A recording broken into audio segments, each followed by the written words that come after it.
Pak Ur mengirim ada materi dan teman-teman diminta untuk BBC gitu.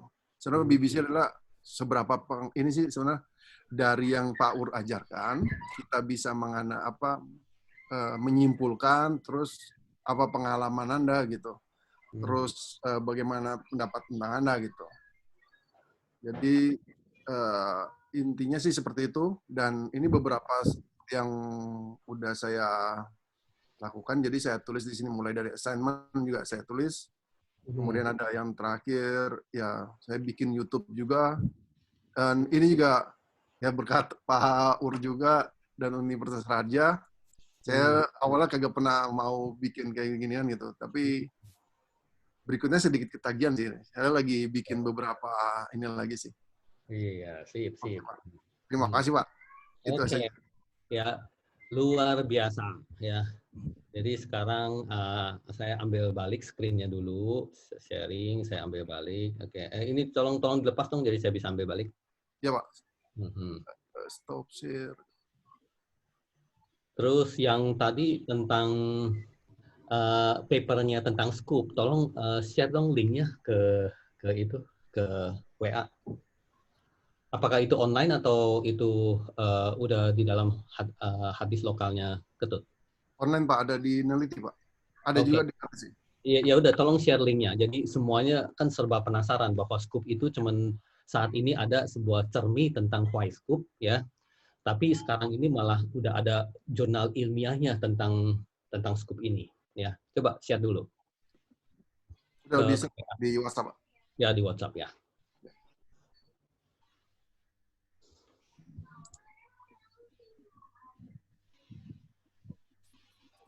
Masuk ya.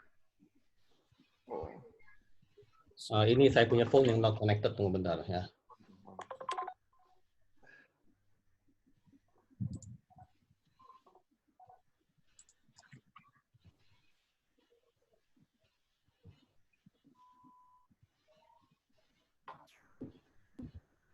Oke, nah. Jadi kawan-kawan semua udah keluar di sini ya. Kalau kita klik ininya, dia akan keluar dan di sini akan dijelaskan kenapa itu scoop. Ya. Nih di sini sistem kuliah portofolio ditulis oleh ini semua. Nih di sini nih ya. Oke, load next page dan sebagainya ya. Kalau kita mau baca secara sederhana ya, kita ketik why scoop. Ya, bisa keluar nggak? Coba lihat dulu. Tuh, langsung bisa keluar di sini. Oke. Nah, terus kalau kita klik di sini, kita copy, masukin lagi ke dalam sini, ya. Nah, berarti kita udah ada 2 bacaan tentang scoop. Scoop adalah cara kuliah yang tentang dengan mengumpulkan portofolio.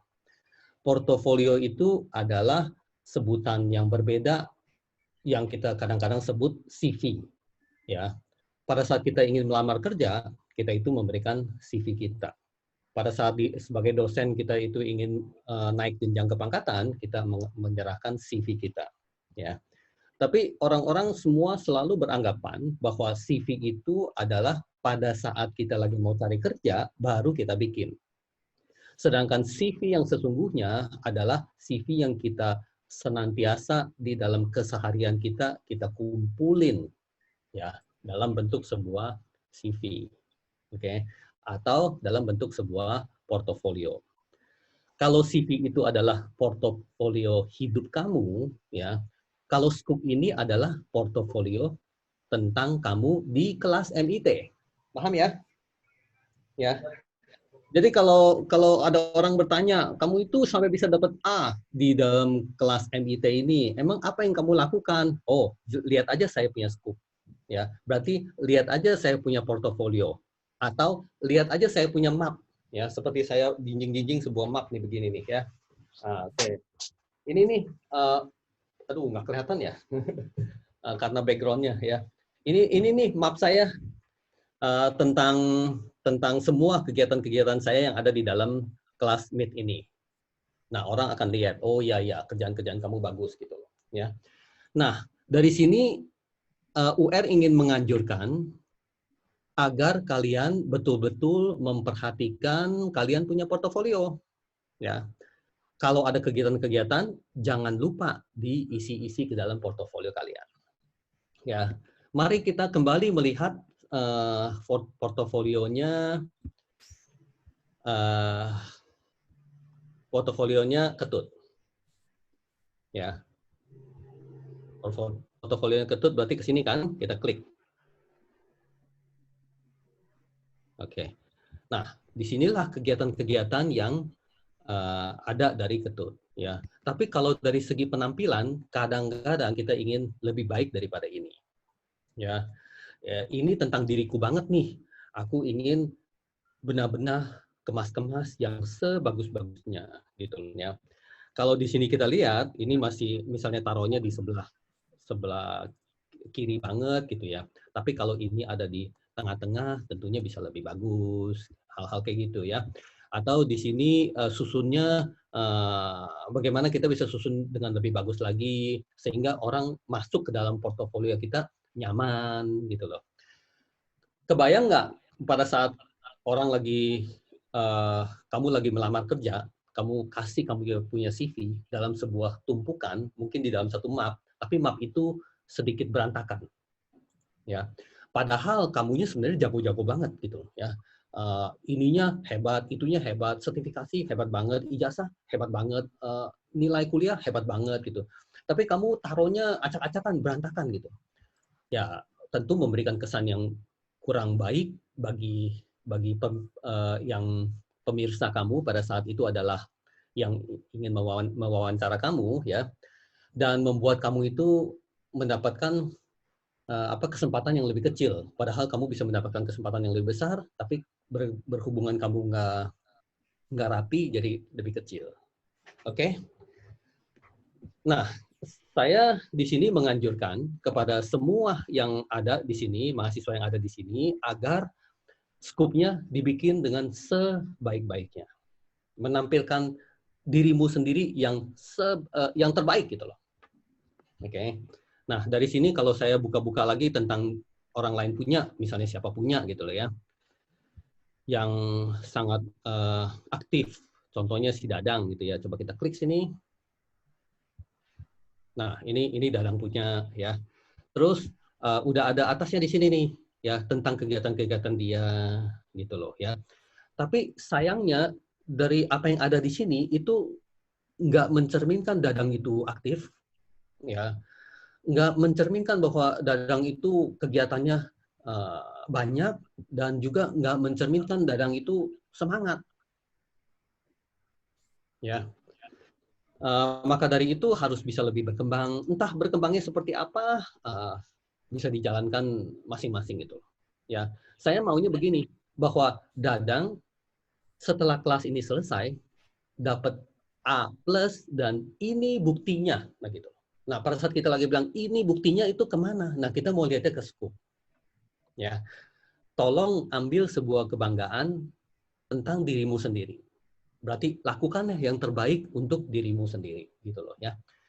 Kita lihat sepintas, misalnya kita ke home lagi, lalu kita lihat misalnya miliknya si Alfi gitu ya, kita klik. Nah, di sini adanya Alfi dan adanya beberapa kegiatan-kegiatan Alfi di sini, ya, yang saya lihat juga sebenarnya masih sedang, bukannya istimewa, gitu ya. Di antaranya dia juga tulis bahwa dia udah ada publikasi jurnal ilmiah nih, yang dia pisah dari kumpulan di sini karena ini sesuatu yang lebih wah dan lebih luar biasa buat dirinya yang dia tampilkan di sini, sehingga pada saat orang melakukan penilaian atau orang melakukan assessment, dia itu bisa lihat-lihat dan dia bisa berusaha mengapresiasi orang ini seperti apa. Ya, paham ya guys ya. Nah, yang saya contohkan di sini ini yang bagus, tapi juga bukan yang udah terbaik banget. Maksudnya memberikan tantangan kepada teman-teman MIT itu, bisakah saya menampilkan hal-hal yang lebih istimewa dari ini, lebih bagus daripada ini, supaya orang pada saat masuk berasa, wah ini orang hebat banget gitu loh. Itu yang kita ingin tampilkan ya. karena saya itu akan bangga dengan mahasiswa saya yang hebat. Ya, kalian juga akan bangga atas diri kamu sendiri yang hebat. Tentunya begitu. Kenapa kita mau capek-capek belajar? Karena kita mau hebat.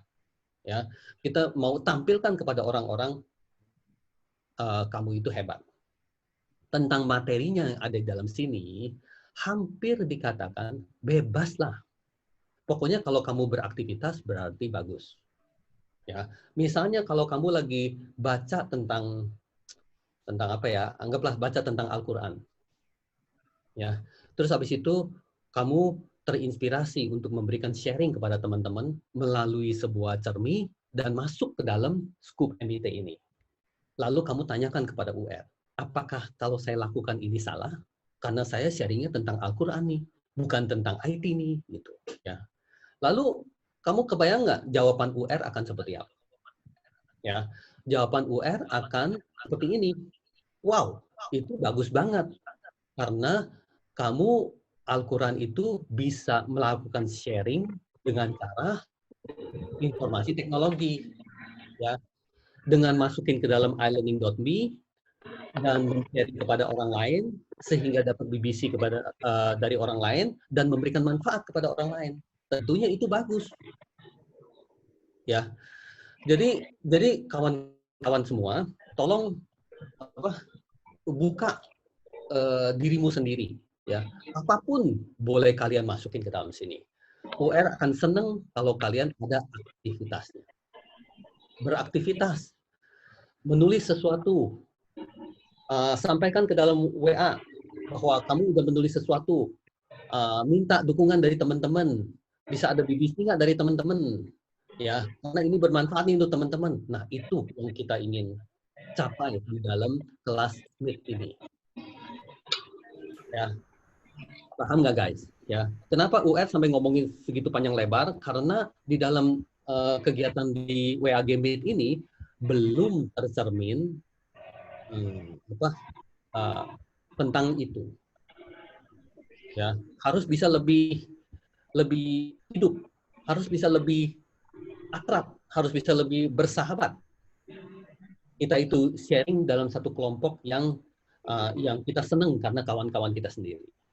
Itu yang harus bisa tercermin ke dalam sini. Ya, apapun yang kalian sharing, oke-oke aja, bagus-bagus aja.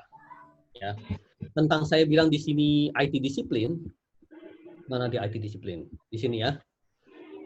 Kalau kita bilang bikin presentasi tentang IT disiplin di sini ya. Ya, tentang assignment ya. Oke, terus ada assignment 4 di sini ya. Oke, wah, penelusuran mandiri disiplin IT yang baru gitu ya. Ini seolah-olah kelihatannya sangat apa ya? Sangat serem begitu. Apaan tuh tentang disiplin IT? Apaan tuh tentang yang baru-baru banget gitu loh. Ya, aku carinya susah nih gitu ya. Sebenarnya nggak usah terlalu terkekang tentang harus apa gitu ya. Maksudnya yang UR ingin sampaikan kepada kalian adalah apa aja oke. Ya, tentang agama gimana? Oke.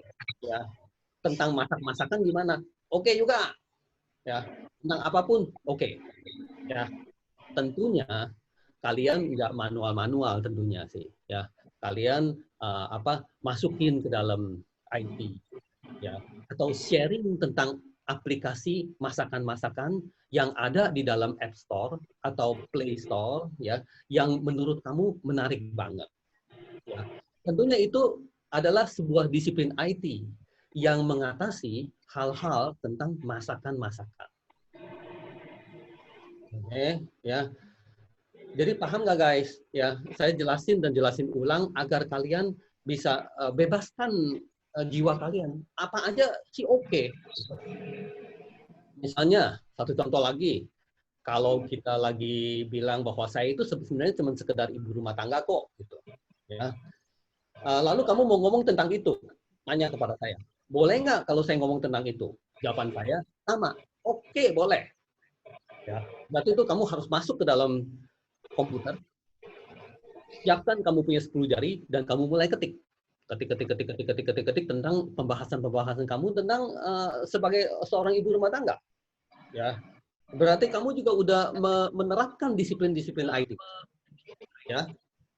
Yang nanti melalui Google orang akan mendapatkan kamu punya pendapat-pendapat, sharing-sharing, ya. Melalui IT juga loh, melalui disiplin IT juga loh, ya. Oke. Berdasarkan pembahasan yang telah saya sampaikan seperti itu, maka dapat disimpulkan bahwa kalian harus bisa lebih aktif di sini. Lalu apalagi? Oh ya, kita punya scoop harus bisa lebih bagus lagi. Termasuk Alfi loh, ya harus bisa lebih bagus lagi. Dan saya sih sebenarnya ingin menantang siapa sih punya scoop yang bisa lebih bagus daripada ini, ya. Karena saya lihat yang ini pun sedang-sedang aja gitu. Nggak dibilang jelek sih ya, sedang gitu. Bagus lah gitu ya. Tapi bukanlah yang terbaik. Oke? Paham ya guys? Paham nggak? Paham, Pak. Paham, Pak Wer. Pak. Oke, ngomongnya panjang lebar tapi bisa dipahami ya. Oke. Yuk kita terusin ke next topik apa? Oh, sharing grade assignment. Nah, ini yang seru ya. Pada saat kita lihat grade assignment, ya yang bikin orang deg-degan ini pada saat kita masuk ke dalam grade, ya.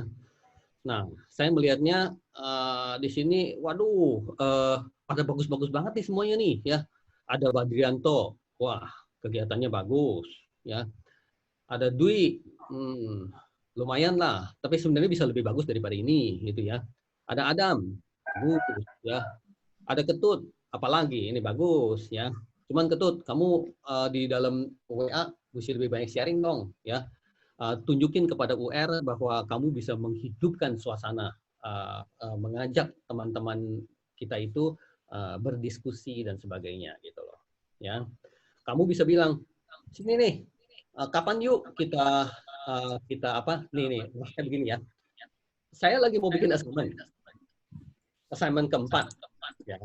Tapi saya mau bikin assignment keempatnya dengan nge-zoom dengan teman-teman. Ya, elah, hebat nggak? Ya.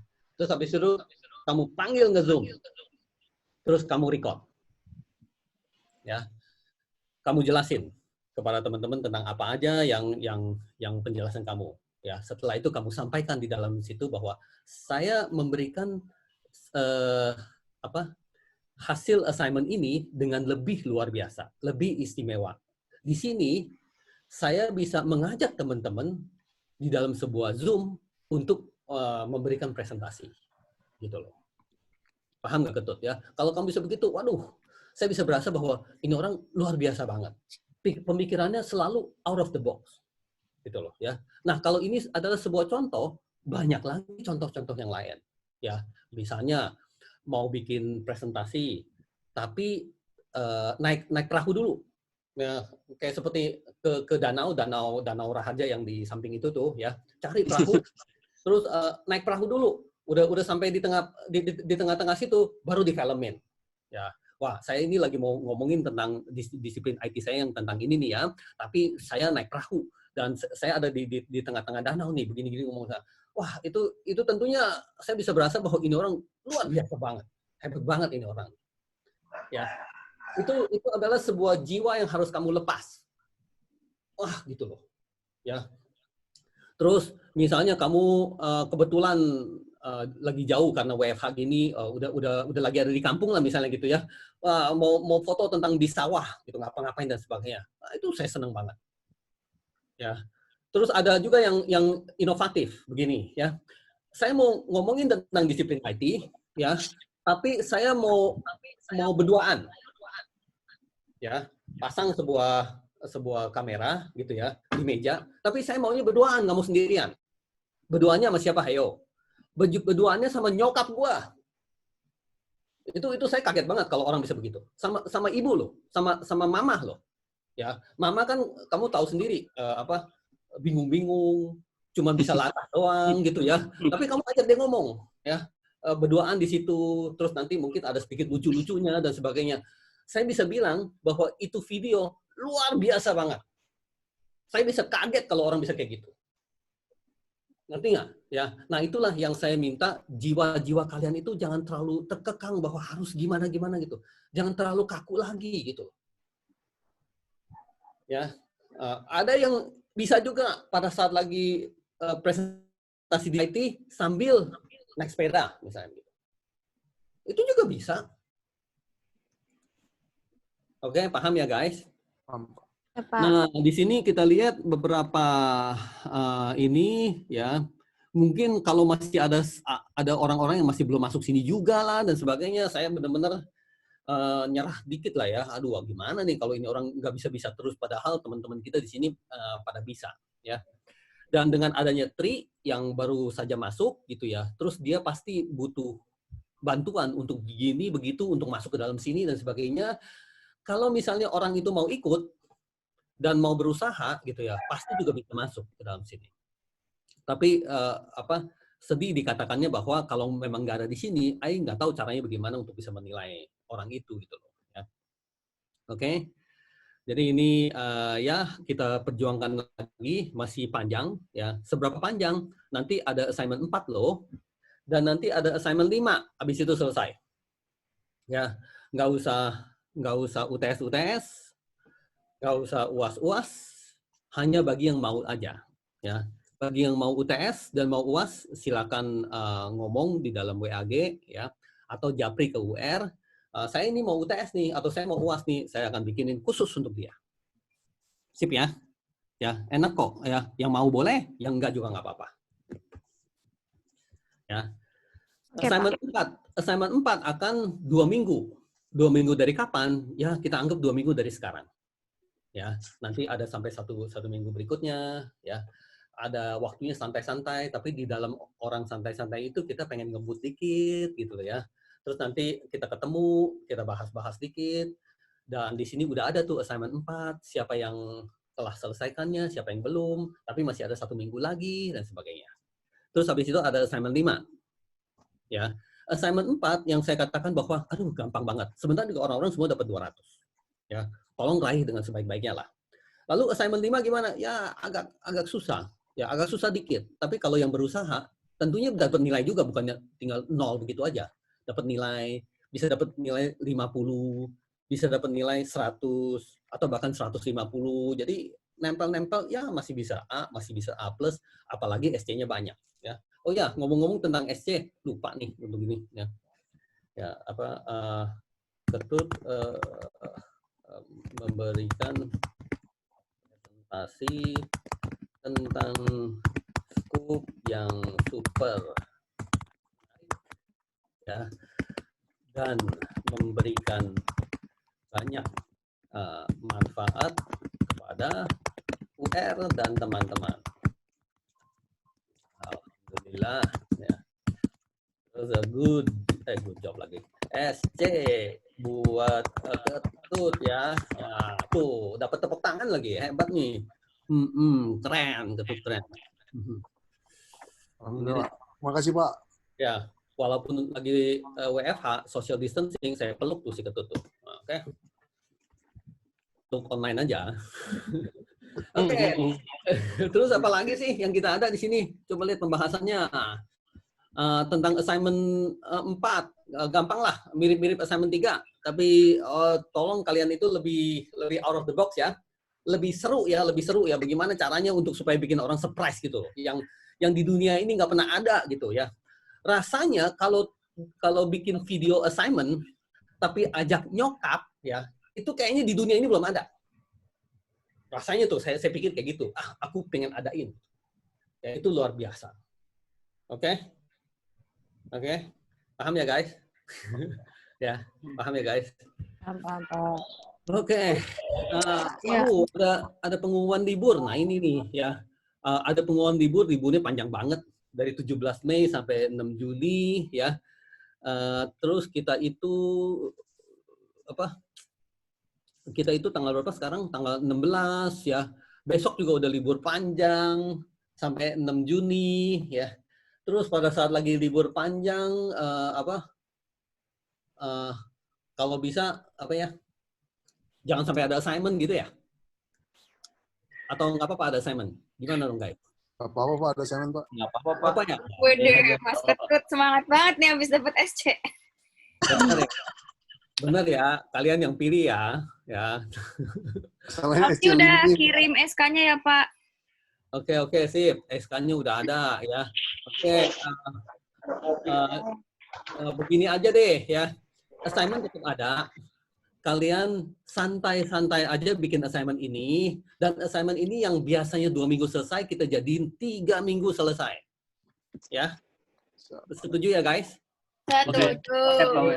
Oke. Setuju. Tapi kalau pada saat lagi libur itu ngilang total, tentunya pada saat lagi masuk lagi bisa kelabakan tentang assignment-nya yang belum beres. Ya, jadi kalian harus bisa benah-benah dan bagi-bagi waktu sehingga tetap kangenin ini kelas lah. Walaupun lagi liburan banget gitu ya, tapi tetap kangenin ini kelas lah.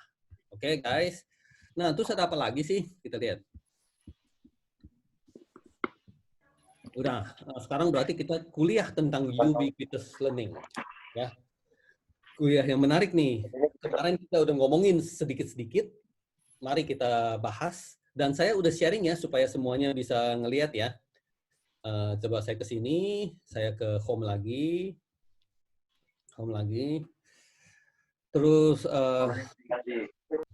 Terus mata kuliah kita ini ada di sini-sini semua, ya. Kita sudah bahas tentang digital mindset, kita sudah bahas tentang digital transformation, kita juga udah bahas tentang agile enterprise, kita lompatin dulu tentang cyber pedagogi, kita lompatin dulu tentang UNESCO ini, karena ya saya ingin kuliah-kuliah yang lebih menarik gitu loh. Kuliah-kuliah yang bikin kalian nggak boring gitu. Jadi kita pilih-pilih agak lompat-lompat aja gitu ya. Dan saat ini, hari ini kita ingin omongin perihal ubiquitous learning.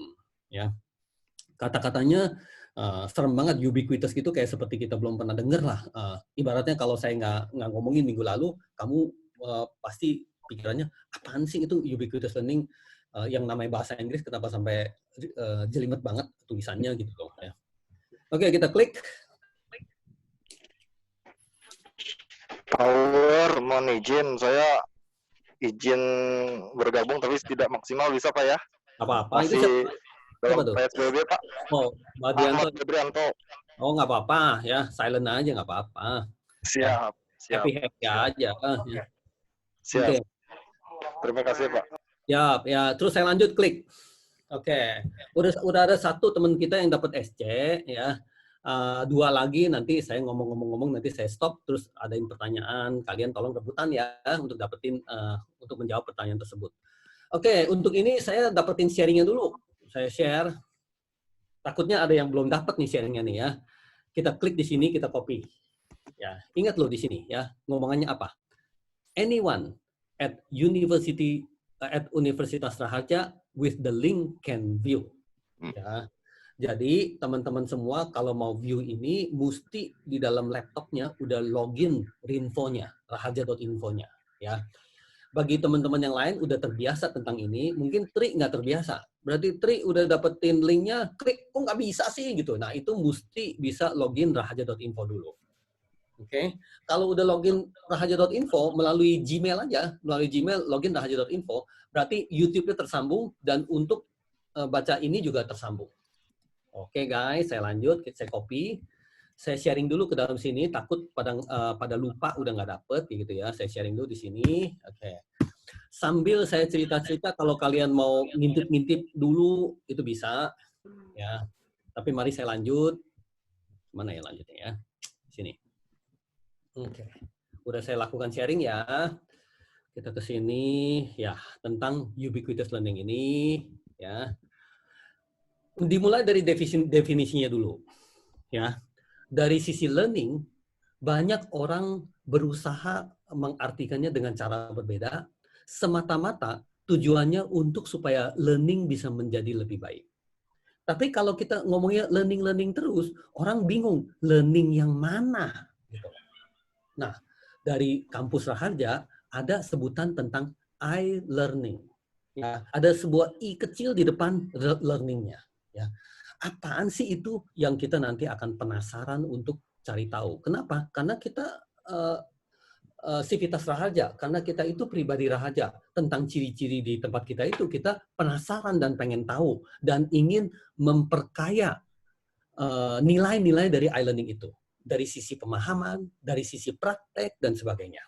Tapi di nun jauh di sana ada orang yang menjelaskan tentang learning yang baru, yang disebutnya ubiquitous learning Atau kadang-kadang orang singkat dengan U learning. U kecil learning gitu ya.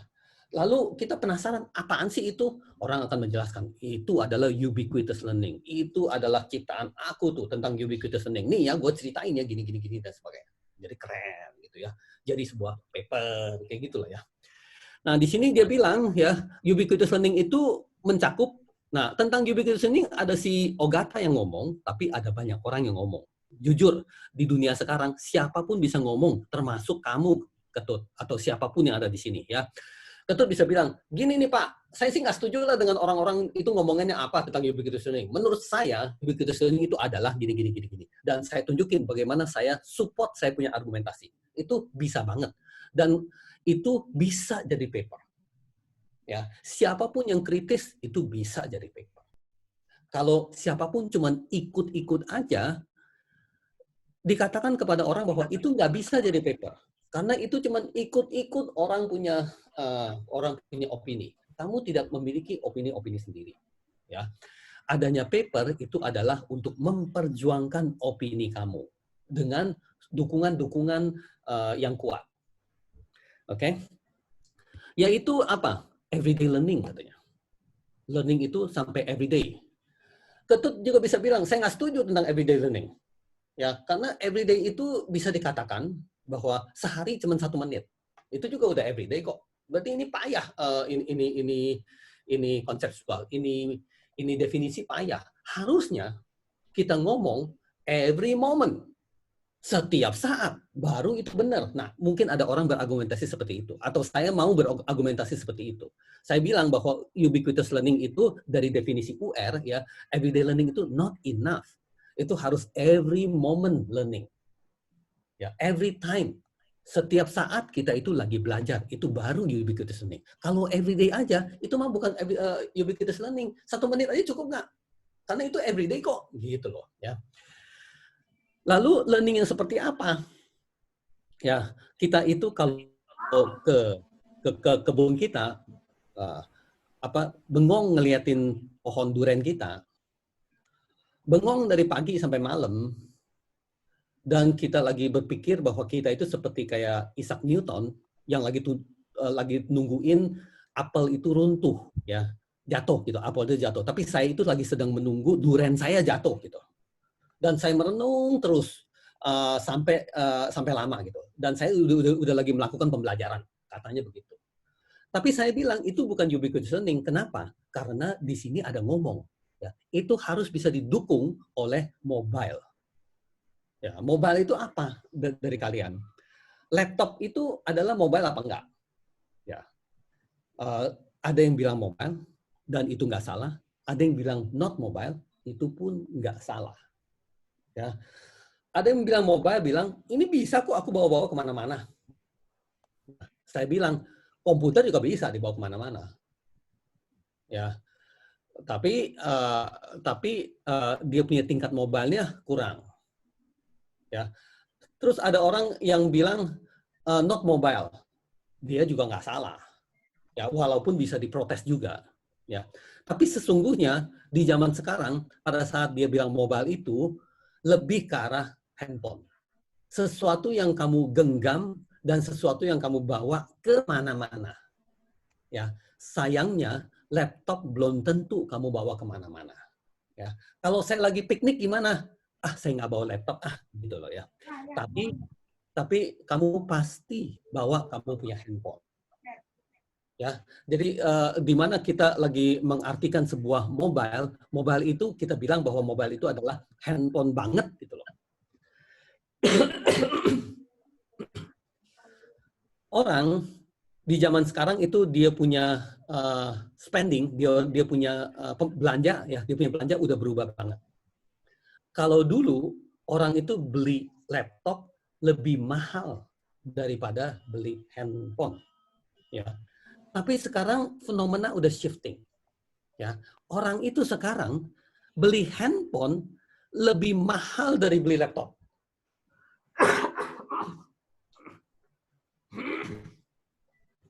Ya, percaya atau nggak percaya, itu seperti kayak gitu. Kalau kamu jarang ngelihat atau sedikit ngelihat, kamu yakini aja bahwa kedepannya makin kayak gitu. Berarti fenomena yang pertama yang kalian pahami adalah handphone lebih mahal daripada laptop, atau orang akan mengeluarkan uang lebih banyak untuk beli handphone daripada beli laptop. Itu fenomena satu. Fenomena kedua apa? Yang aneh nih ya. Handphone lebih powerful daripada laptop.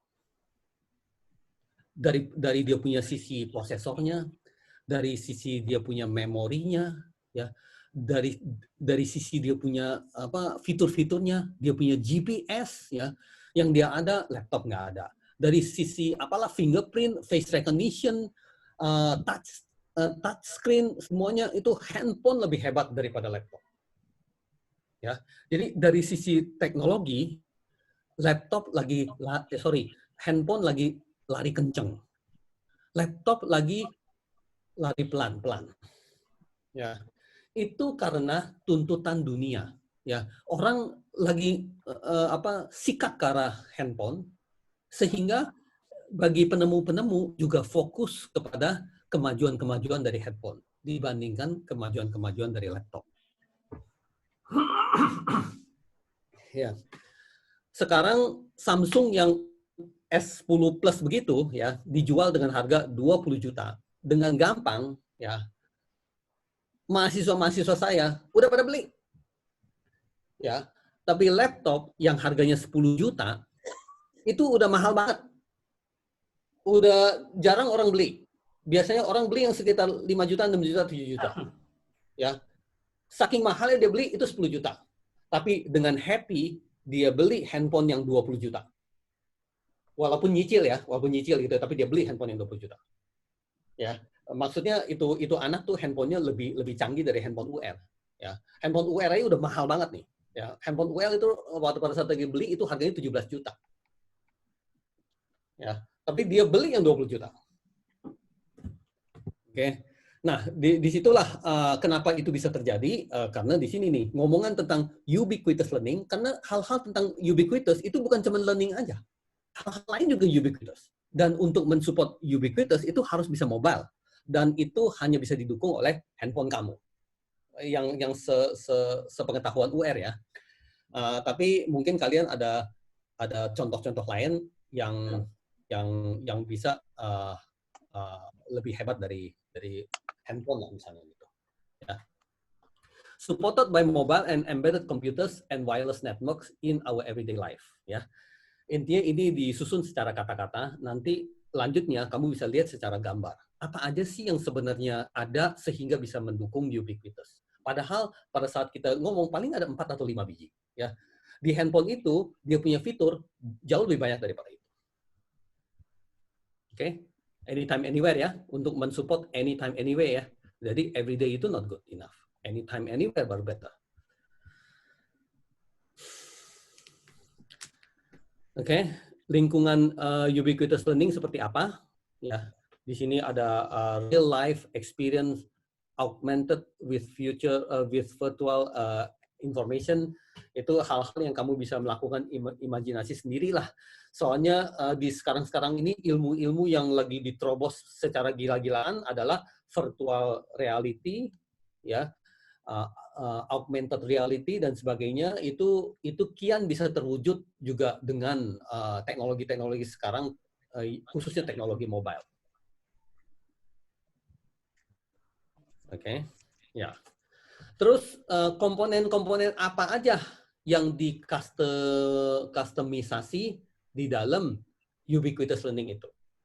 Ya, apakah ubiquitous learning itu hanya mencakup sesuatu yang mobile aja, yang anytime anywhere, sedangkan kontennya sama, ya, bahannya sama, atau ada hal yang berbeda, gitu ya? Oke, ternyata di sini ada hal-hal yang berbeda nih, ya. Berbedanya apa? Oke. Misalnya learners current goals of learning. Ya. Learners itu siapa? Berarti kalian-kalian. Saya UR ya hanya sebagai fasilitator untuk kalian-kalian. Lalu kalian itu sebenarnya tujuannya untuk belajar apa? Ya, tujuan kalian tuh untuk belajar apa? Pertanyaannya adalah, apakah itu ditentukan oleh UR atau ditentukan oleh kalian sendiri? Ya, maka dari di situ ngomong learners current goals of learning.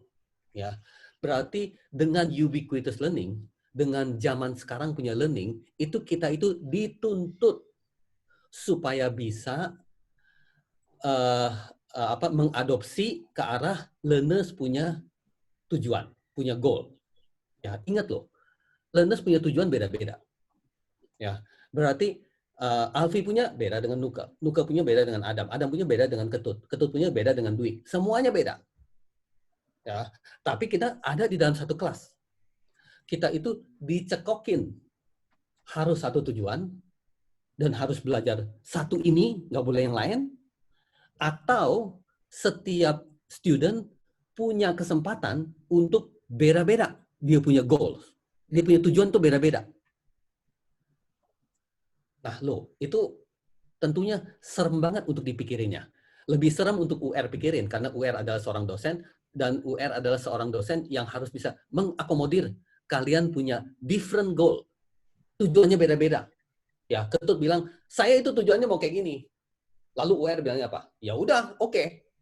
Terus Dwi bilang, saya itu tujuannya mau kayak gini, yang beda dengan Ketut. Ya, UR harus bilang apa? Bilangnya, ya oke. Harus oke semua, gimana dong? Ya, nah di situ adalah esensi-esensi dari ubiquitous learning. Oke, terus mesti bisa mengakomodir learners. Ingat, learners di dalam learning. Kalau di dalam bisnis itu artinya customer. Ya, artinya pelanggan. Ya, learner ini di dalam sebuah konsep bahwa kalian itu adalah mahasiswa, tapi kalian sebenarnya adalah pelanggan, gitu ya. Learner punya interest. Dia itu ada kesukaan, ada hobi. Ya, dia itu datang ke kampus ini. Ya, suka-suka gua dong. Gua ada sesuatu hobi tertentu yang harus bisa dikembangkan jadi bagus dong. Ya, kenapa lu yang tentuin gua punya hobi gitu loh. Paham nggak? Everything sebenarnya make sense ya. Tapi dikotomi ini udah ada sejak dulu.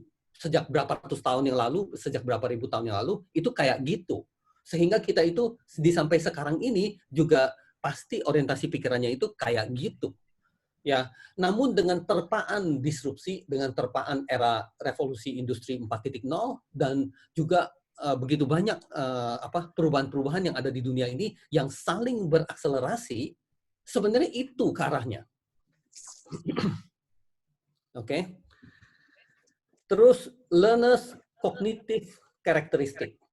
Ya, berarti kalian itu para mahasiswa semuanya beda-beda. Ya.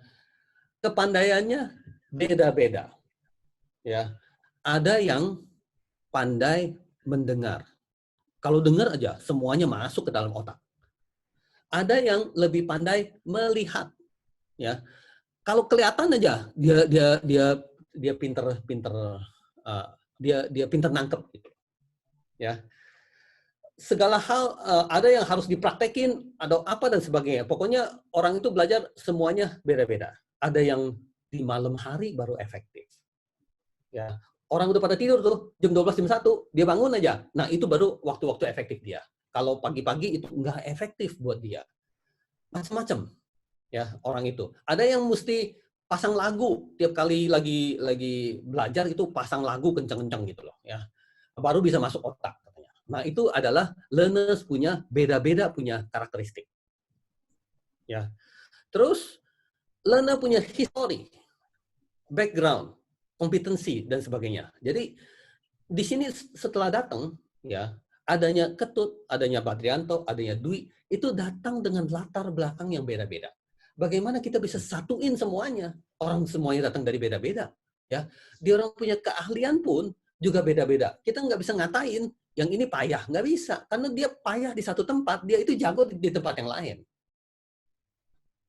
Ya, ya. Hanya yang UR bisa sambungin di antara beda-bedanya tapi tetap sama, yaitu adalah di mana kamu punya kesukaan yang berbeda, tapi bisa diberdayakan menggunakan informasi dan teknologi. Ya, dari situ UR berusaha apresiasi dan menilai. Kok begitu sih? Kenapa kita nggak totali bebas aja? Karena ini mata kuliah tentang manajemen informasi teknologi. Ya, apapun yang kita kerjakan, bagaimana itu bisa berkaitan dengan nuansa ini. Ya, paham ya? Kompetensi udah tahu, history udah tahu, ya. Karakteristik tadi udah ngomongin, demand, kebutuhan, ya. Terus learners teknologi, ya. Misalnya yang ini pegang laptopnya mungkin agak lemot gitu loh. Tapi yang ini super canggih, atau yang ini handphonenya canggih banget, yang ini kurang canggih gitu ya. Kan kita nggak bisa paksain itu juga. Learners punya teknologi itu kita nggak bisa paksain. Ya, sesuatu yang kita lagi belajar tapi harus butuh GPS banget gitu ya. Tapi sayangnya learner ini nggak punya GPS di dalam laptop dia dan di handphone dia. Gimana dong belajarnya? Nah itu hal-hal yang tantangan dari ubiquitous learning ini ya. Terus konteks dari situasi sosial dia, ekonomi dia lah dan sebagainya. Oke. Nah, ini berbagai hal yang kita butuh kustomisasi ya. Kustomisasi itu merupakan hal kunci yang ada di zaman sekarang ini yang dulu nggak ada. Ya. Kalau dulu udah gitu aja untuk semua seragam sama. Ya.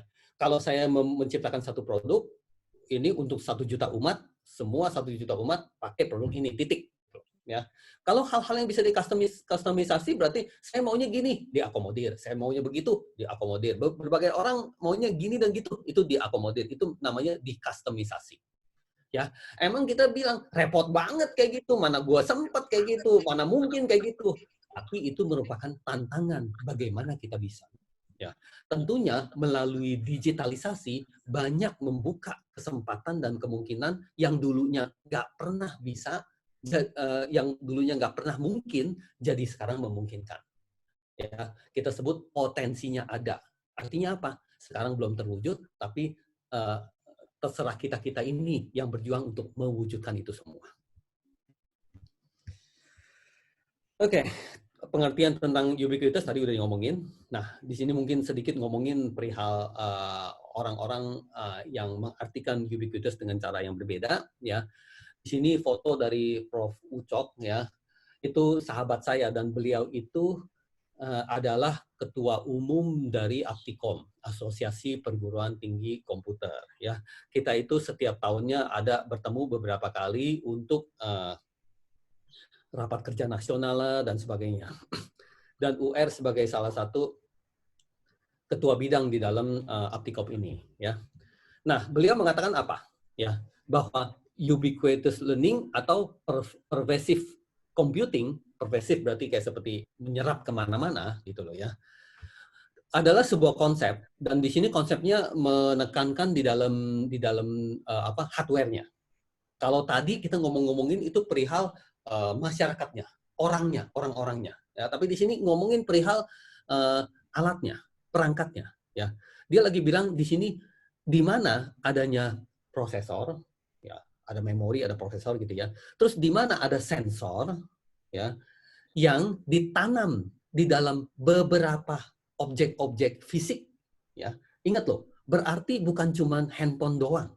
Berarti bukan cuma laptop doang, tapi di mana-mana loh. Ya, di kita punya kulkas bisa nggak? Bisa. Di kita punya TV bisa nggak? Bisa. Lalu apa sih yang nggak bisa? Semua bisa. Ya, di tanaman kita bisa nggak? Bisa. Ya, di mobil kita bisa nggak? Bisa. Di badan kita bisa nggak? Bisa. Pokoknya apa juga bisa. Cuman sekarang nggak ada yang bisa aja. Ya, sebenarnya bisa. Oke. Lalu jangan lupa itu dalam sebuah jaringan dan dalam sebuah komunikasi. Berarti adanya alat ini dan alat itu dan alat ono, ya, tapi mereka semua bisa saling berkomunikasi, dan itulah yang dia sebut itu ubiquitous computing. Ya, kita tadi lagi sebut sensor. Sensor ini adalah merupakan sesuatu yang menarik. Ya, sensor-sensor apa yang kalian bisa pahami dan sebutkan dalam sebuah contoh, ya. Itu coba UR sampaikan dalam sebuah pertanyaan untuk kalian jawab. Kita itu sebenarnya ada sensor-sensor apa aja sih gitu ya. Coba ayo, siapa yang mau mencoba menjawab?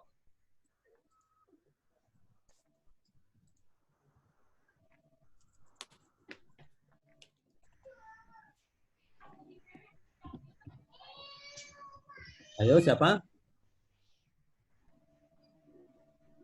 Sensor maksudnya yang ada. Mungkin saya jawab Pak, sensor.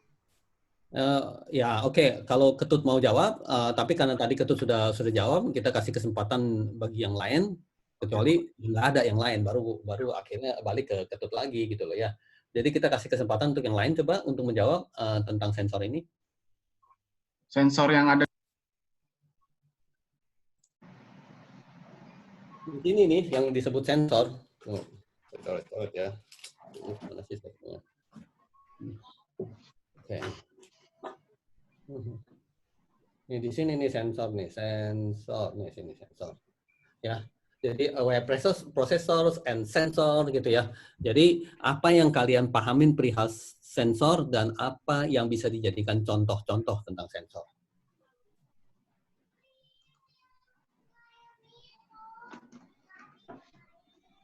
Ini sih sepemahaman saya aja.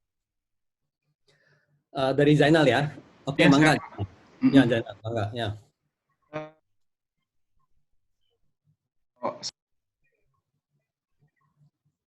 Aduh, putus-putus, nggak kedengeran apa-apa nih. Coba Kedengeran ulangi. nggak, Pak? Kedengeran nggak, Pak? Mas Zainal. Ya, ya. Putus-putus. Udah lancar belum? Sedikit lancar, coba diusahakan lagi. Sorry, networknya jelek. Ya. Oke. Dan prosesor ini, mungkin saya study case-nya Stephen Hawking. Stephen Hawking ini tidak bisa ngapa-ngapain gitu. Dan dia namanya kursi roda dan sebuah sensor, si sensor tersebut membaca gerak pipinya untuk bisa bicara terhadap orang banyak gitu. Nah ini gitu Pak, khawatirnya saya salah, coba tolong dikoreksi. Iya. It's okay. Pastinya nggak ada yang salah ya. Zainal menjelaskan tentang Stephen Hawking. Stephen Hawking itu ada di dalam film yang namanya The Theory of Everything, ya. Dan itu memang film yang menarik dan alhamdulillah saya sama Zainal sharing pengalaman perihal film itu, ya, supaya teman-teman yang lain juga memiliki pengalaman yang sama dari sesuatu yang menarik dari Zainal dan UR, ya. Saya tulis The Theory of Everything. Oke, ini saya enter.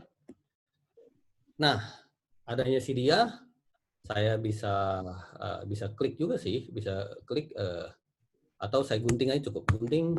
Nah, sini.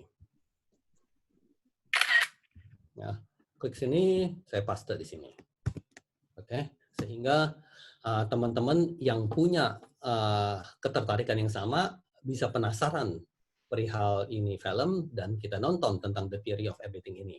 Stephen Hawking ini seorang ilmuwan yang hebat ya, tapi dia itu punya penyakit sehingga dia itu udah gede pun makin lama makin badannya makin ancur-ancuran gitu loh ya. Sehingga dia itu tetap menjalankan tugas dia, tapi dia itu sampai jalan nggak bisa dan sampai ngomong juga nggak bisa. Ya, dari sini Zainal memberikan sebuah contoh bagaimana prosesor dan sensor itu bisa membantu si Stephen Hawking sampai dia itu walaupun cacat sampai kayak apapun, tetap aja bisa menjalankan tugas-tugas dia sebagai profesor, sebagai peneliti dan penceramah gitu loh. Betul ya Zainal ya. Oke. Nah, coba saya balik lagi ke situ. Ya, ditanyakan misalnya sensor itu ada apa aja.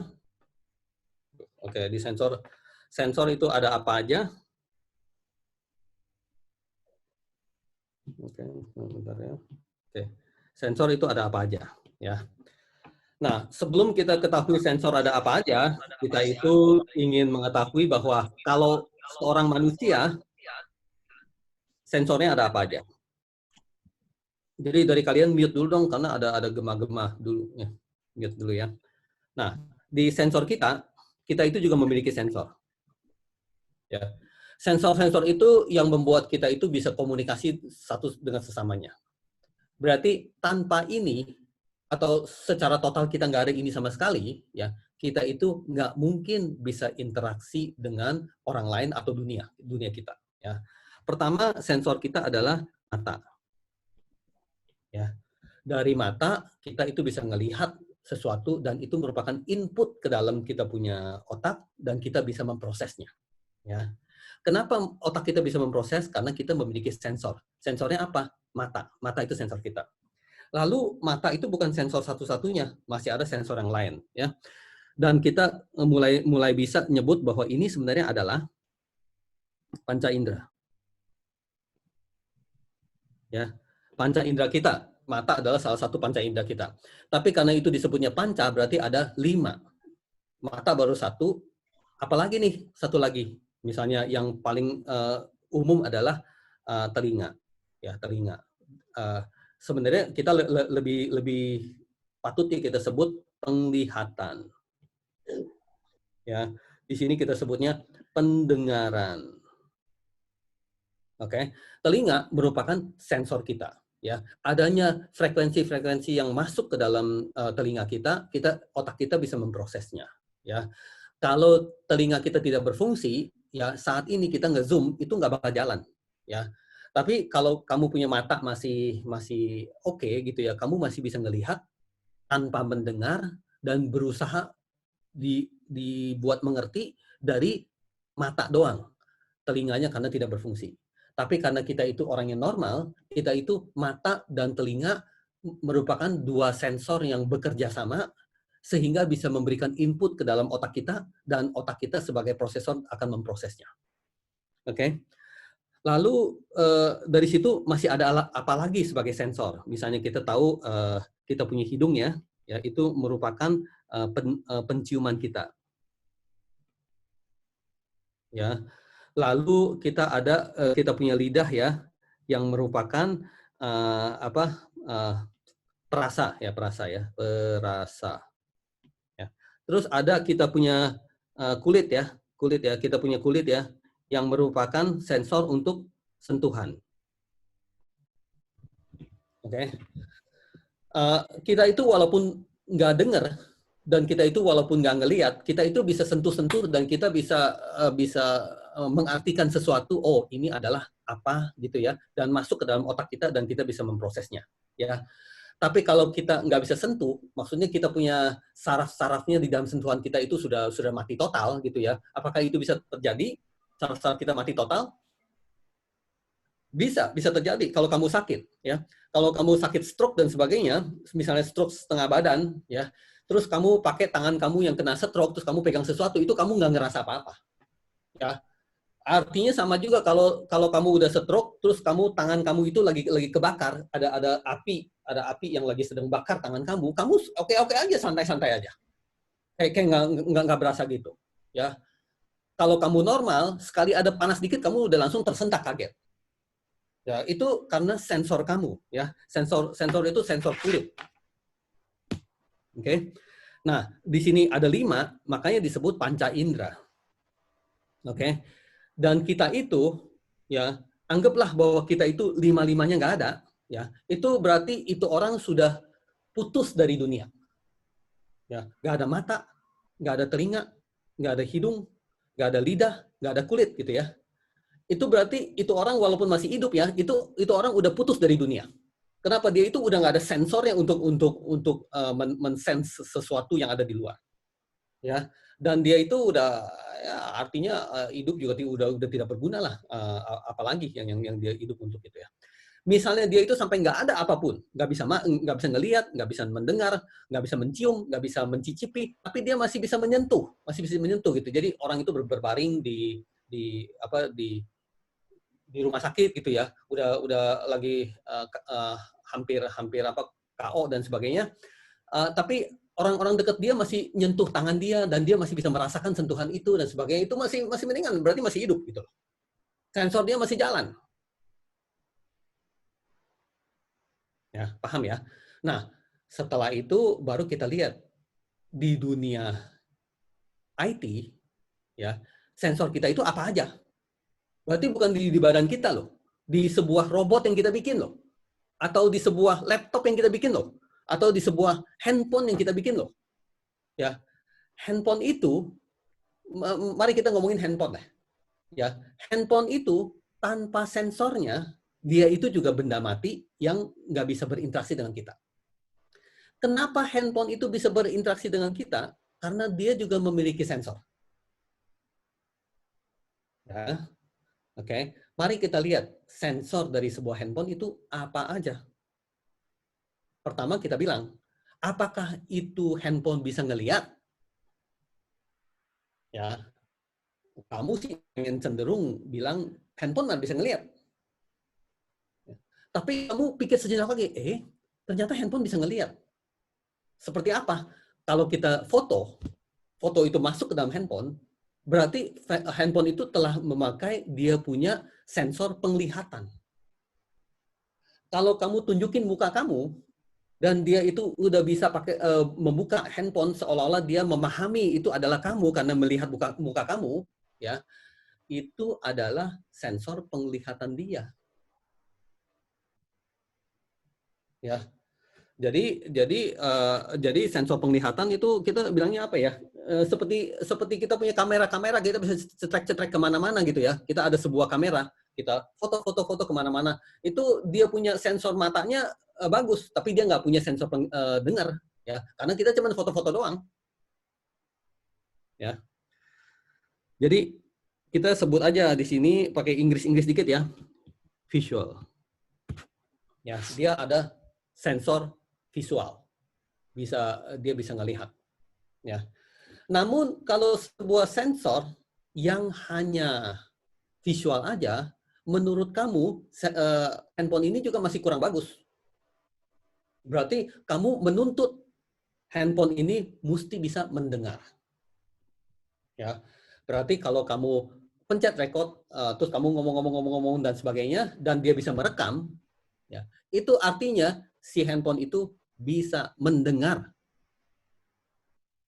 ya. Atau kamu bilang, hello Google, terus bagaimana cuaca hari ini, terus antara pertandingan sepak bola ini siapa yang menang, terus si Google ini bisa menjawab dan sebagainya. Berarti si Google itu lagi bisa mendengar dan bisa menjawab, ya.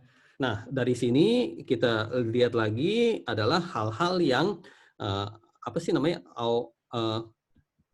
auditory gitulah, ya. Ya, yaitu dia itu bisa mendengar. Ya, handphone kita tuh bisa mendengar. Dia itu kombinasi antara bisa melihat dan bisa mendengar, sehingga ini merupakan handphone yang powerful, yang kuat, yang jago gitu loh, ya. Nah, baru kalian berpikir lagi, apakah handphone itu bisa mencium? Ya, ini masih sebuah tanda tanya, ya. Saya sih cenderung pengen bilang nggak bisa dia, tapi katanya di mana-mana udah jadi bikin bisa lah, di sono bisa bikin bisa, di situ bisa bikin bisa, Google aja katanya udah bisa bikin bisa dan sebagainya. Lalu apakah handphone itu bisa merasa, ya, bisa cicip-cicip gitu ya, bisa merasa? Ini juga suatu tanda tanya. Saya cenderung bilang dia itu nggak bisa gitu loh ya. Tapi mungkin akan ada perdebatan bahwa itu sebenarnya bisa gitu loh ya. Apakah handphone itu bisa ada sentuhan-sentuhan? Ya, saya mau jawabnya bisa. Ini bisa, sentuhan-sentuhan. Jadi seperti apa aja? Kalau saya pakai fingerprint saya pencet pakai tangan saya tuh, dia itu bisa merasakan sentuhan itu dan bisa membaca saya punya fingerprint dan bisa mendeteksi dan open handphonenya. Maksudnya seperti kayak password. Berarti dia itu bisa mengenal sentuhan-sentuhan, ya. Atau kalau kita itu mau ketik ya. Saya lagi makan gitu, kita ketik itu kan semuanya pakai sentuhan, ya, dan dia itu bisa merasakan sentuhan-sentuhan tersebut dan bisa mengartikan ke dalam dia sendiri. Jadi handphone itu walaupun benda mati, ya bukan hidup kayak kita itu orang atau kayak seperti anjing, kucing dan sebagainya itu hidup ya. Dia itu walaupun benda mati, tapi kecanggihan dia itu udah sampai di situ.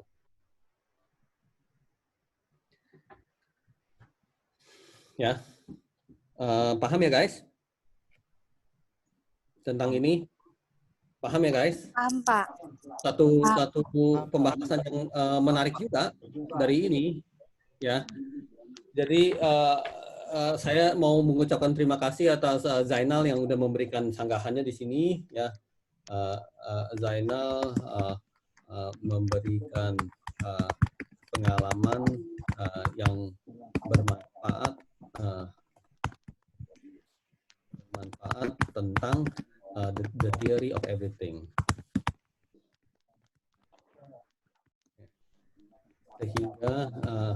Sehingga kita bisa lebih paham tentang sensor.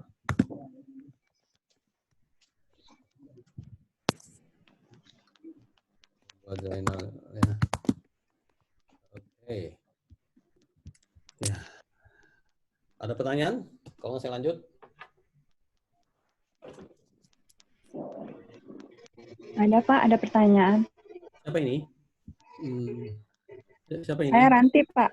Oke, Ranti, mangga. Boleh lihat layarnya? Boleh. Pak, yang tadi jalan materinya. Ya, ini kan? Bukan ini, ya benar. Ya. Di sini kan tadi Bapak bicara di ubiquitous computing itu ada sensor. Kemudian di sini dijelaskan sensor-sensornya. Ini sih saya hanya mencoba menalar saja. Kemarin ketika bicara dengan Mr. Ankur bicara tentang artificial intelligence. Apakah ketika bicara tentang ubiquitous computing itu yang isinya ada tentang sensor, ada kaitannya dengan artificial intelligence, Pak? Terima kasih, Pak. Oke, thank you atas pertanyaannya. Pertanyaan itu membuka wawasan-wawasan yang lebih luas lagi sih sebenarnya ya. Tapi ada teman-teman yang mau menjawab nggak? Atau saya langsung? Boleh Pak, saya Pak. Waduh, Ketut. Oke, mangga Ketut ya. Ya, kalau yang tadi Pak Ur bilang sensor ini sebenarnya ya bisa ada hubungannya dengan artificial intelligence dan ada hubungannya dengan IoT gitu. Karena IoT itu kan ya elektronik gitu, semacam ada sensor-sensor embedded gitu. Kayak tadi Pak Ur contoh penglihatan gitu. Nah, dengan penglihatan pakai kamera kita dapat mensensor bahwa kayak contoh adalah di ruang kelas itu. Di ruang kelas kita bisa mendeteksi berapa banyak orang yang di ruang kelas itu dalam pelajarannya tersenyum. Contoh misalkan dalam matematika, nah itu akan dideteksi. Sebenarnya mereka itu si yang diajar itu tersenyum nggak gitu, enjoy nggak dengan pelajaran itu. Nah dari situ nanti ada AI itu artificial intelligence nanti akan bisa dijadikan machine learning sampai ke deep learning itu akhirnya menjadi bahwa menghasilkan jadi si pelajar Mas itu mandi biar seger. Ya. Main air sana mandi Ya. Biar seger main di ember sana. Salah satu contoh itu lah. Ya. Satu contoh lagi adalah kayak jadi guru-guru nanti di SD atau SMP SMA di sepatunya itu dikasih alat gerak gitu. Dia akan ngecek sebenarnya mau mandi kali lemas. Guru-guru itu bergerak di dalam kelasnya gitu. Berarti kan deteksi bahwa ini seberapa interaktifkah yang mengajar ini gitu. Oke, very good. Ya. Jadi itu Mas Ketut. yang dijawab oleh Mas Ketut ya itu udah hampir 100% yang UR pengen jawab. Jadi udah nggak bisa ditambahin lagi nih ceritanya nih ya. Tapi luar biasa Pak Ketut. Saya jadi paham bahwa kamu paham banyak tentang ini gitu ya. Jadi di sini yang ngajar Ketut aja ya, nggak usah saya ya. Oke, jadi nggak apa-apa saya ulang-ulang dikit dengan pemahaman saya ya. Hal-hal tentang IoT atau artificial intelligence atau bahkan kita ngomong tentang blockchain, ya, itu sebenarnya upaya orang-orang untuk kotak-kotakin gitu ya, pisah-pisahin. Ini sama itu beda, pisah-pisahin dan sebagainya gitu ya. Tapi sesungguhnya itu semua adalah ilmu pengetahuan teknologi. Secara keutuhan itu ilmu pengetahuan teknologi. Tapi tadi yang Getut katakan memang benar ya. Dan saya ingin tekankan lagi bahwa hal-hal yang tentang sensor itu lebih banyak ke arah IoT-nya, Internet of Things-nya. Ya.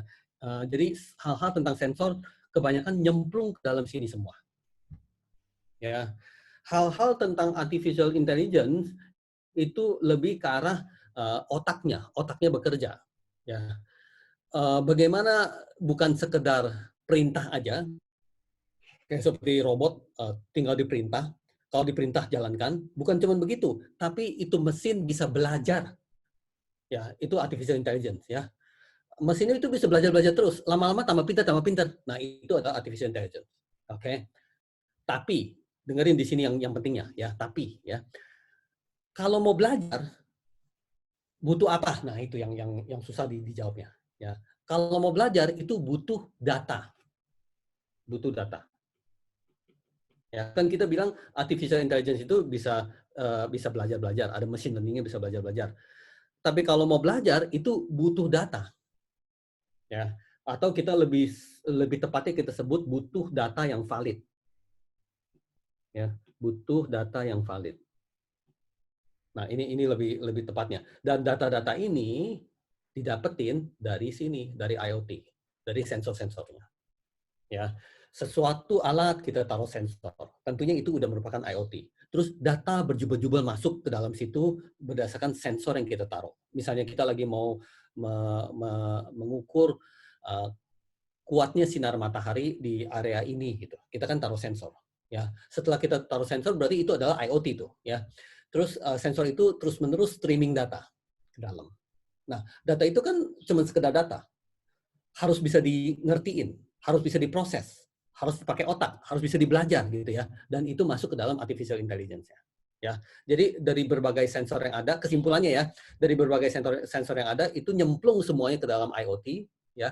Dan dari IoT punya output ya, data-datanya ya, itu diproses oleh artificial intelligence yang minggu lalu kita sama Profesor Angkur dari India. Ya. Belum lagi ceritanya bagaimana blockchain ini masuk lagi ya. Tapi udahlah, karena nggak ditanya nggak usah diomongin. Ya, jadi kira-kira gitu ya. Jadi tadi siapa, Ranti ya? Ya. Iya, Pak. Ranti ya. Ya udah, ini juga pertanyaannya menarik, saya kasih SC juga. Berarti SC udah 3 tuh ya. Ranti mengajukan ya pertanyaan yang menggelitik kita semua. Ya, sehingga membuka wawasan adanya IoT, AI dan blockchain. Disanggah juga dengan sangat baik.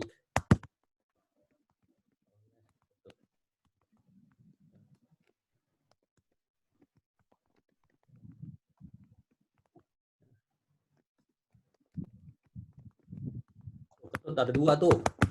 Nah, enak nih kumpulinnya banyak ya. Oke ya. Coba ngintip dikit dong, kita punya SC ada berapa aja di sini nih. Nah, ini hapus dulu nih.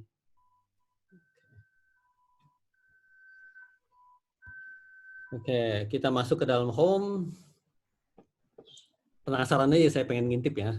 Terus special contribution di sini ya, special contributions. Tuh, kita lihat ya. Wah, di sini ada banyak nih. Di sini. Itu udah ada belum sih? Oh, ini 1. Jadi ada 2 lagi. Ya lumayan lah. Ini semua total maksimum bisa dikumpulin 10. Ya, diperjuangkan lah supaya banyak ya. Oke, guys. Jadi kita lanjut dengan dengan pembelajaran kita. Sekarang udah jam 2:30, masih ada waktu lagi. Kita lanjut ya. Characteristics of U-learning, kita tahu ya bahwa ini singkatan dari ubiquitous learning. Ya, di sini saya udah ngomongin singkat ya tentang permanency ya. Bahwa seorang pelajar itu nggak akan kehilangan kerjaan dia, kecuali memang sengaja dihapus. Ya, kegiatan belajar mereka itu sepertinya kerekam di dalam kesehariannya. Nah, itu yang saya ingin gunting dan kembali mengingatkan kepada anak-anak yang di dalam MIT ini, seberapa jauh kita itu menjalankan hal ini. Ya, sampai saya enter, sampai tiba-tiba masuk ke dalam kalian punya handphone semua, karena ini penting banget. Ya, coba kita refleksi dulu tentang hal-hal yang kita belajar sejak SD sampai SMP, sampai SMA, S1, dan sekarang S2, dan ambil beberapa mata kuliah. Seberapa jauh permanency ini bisa dilakukan yang sebagai ciri-ciri dari ubiquitous learning. Ya, kalau kalian ada scoop di sini nih, kalau kalian ada scoop kayak gini ya, terus masuk ke dalam sini katanya ada scoopnya ketut di sini ya, dan ada hal-hal yang di sini, maksudnya untuk mendukung ubiquitous learning.